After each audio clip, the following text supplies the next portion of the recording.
যুক্তরাষ্ট্র, ইসরায়েল ও ইরানের মধ্যে চলমান সংঘাতের মধ্যেই তেল আবিবের একাধিক দাবি ঘিরে নতুন করে উত্তেজনা ছড়িয়েছে। দেশটির প্রতিরক্ষামন্ত্রী ইসরায়েল কাটস বলেছেন, যৌথ বাহিনীর হামলায় ইরানের শীর্ষ নিরাপত্তা কর্মকর্তা আলী লারিজানি নিহত হয়েছেন।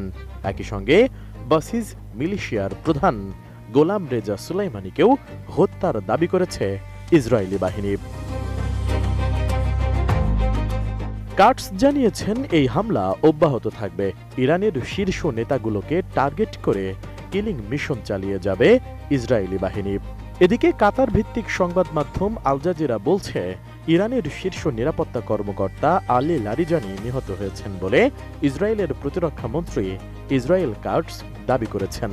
তবে এ দাবির বিষয়ে এখনো পর্যন্ত ইরানের সরকারের পক্ষ থেকে কোনো আনুষ্ঠানিক প্রতিক্রিয়া জানানো হয়নি। ফলে ঘটনাটি নিয়ে আন্তর্জাতিক অঙ্গনে অনিশ্চয়তা ও জল্পনা তৈরি হয়েছে। তবে যদি এই খবর সত্যি হয়ে থাকে, তাহলে গত ২৮ ফেব্রুয়ারি ইরানে মার্কিন ইসরায়েলি আগ্রাসন শুরু হওয়ার পর তেহরানের দ্বিতীয় সর্বোচ্চ কোনো নেতার মৃত্যু হতে চলেছে। এর আগে হামলার প্রথম দিনই দেশটির সর্বোচ্চ নেতা আয়াতুল্লাহ আলী খামেনি সপরিবারে নিহত হন।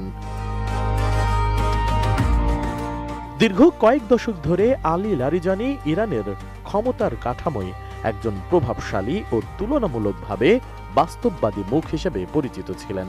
তিনি জার্মান দার্শনিক ইমানুয়েল কান্টের দর্শন নিয়েও লেখালেখি করেছেন এবং পশ্চিমাদের সঙ্গে পারমাণবিক চুক্তি আলোচনায় গুরুত্বপূর্ণ ভূমিকা পালন করেছেন। বিশেষ করে ২০১৫ সালে জিসিপিওএ অনুমোদনে তার ভূমিকা ছিল উল্লেখযোগ্য।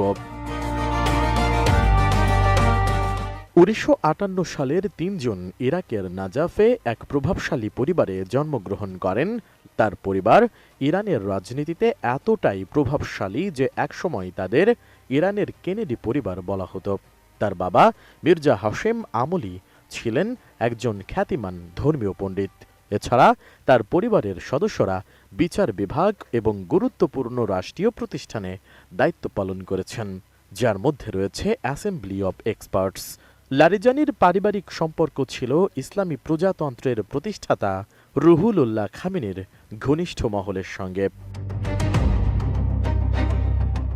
১৯৭৯ সালে ইরানের রেভলিউশনের পর আলী লারিজানি আইআরজিসিতে যোগ দেন। পরে সংস্কৃতি মন্ত্রী এবং রাষ্ট্রীয় সম্প্রচার সংস্থা আইআরআইবি এর প্রধান হিসেবে দায়িত্ব পালন করেন তিনি। ২০০৫ সালে তিনি ইরানের সর্বোচ্চ জাতীয় নিরাপত্তা পরিষদের সচিব এবং প্রধান পারমাণবিক আলোচক নিযুক্ত হন। ২০০৮ সালে পার্লামেন্টে নির্বাচিত হয়ে স্পিকার হিসেবে দায়িত্ব পালন করেন, যা তার রাজনৈতিক প্রভাব আরও জোরদার করে। সবশেষ ২০২৫ সালের আগস্টে তিনি আবারও নিরাপত্তা পরিষদের সচিব হিসেবে দায়িত্ব গ্রহণ করেন এবং ইরানের কৌশলগত সিদ্ধান্ত গ্রহণে গুরুত্বপূর্ণ ভূমিকা পালন করছিলেন। তবে এখন যদি তাকে হত্যা করার ঘটনা সত্যি হয়, তাহলে এটি হবে চলমান যুদ্ধে অন্যতম বড় হত্যাকাণ্ড। ফলে পরিস্থিতি ঠিক কোন দিকে মোড় নেয় তা ঘিরে কূটনৈতিক অঙ্গনে উদ্বেগ বাড়ছে।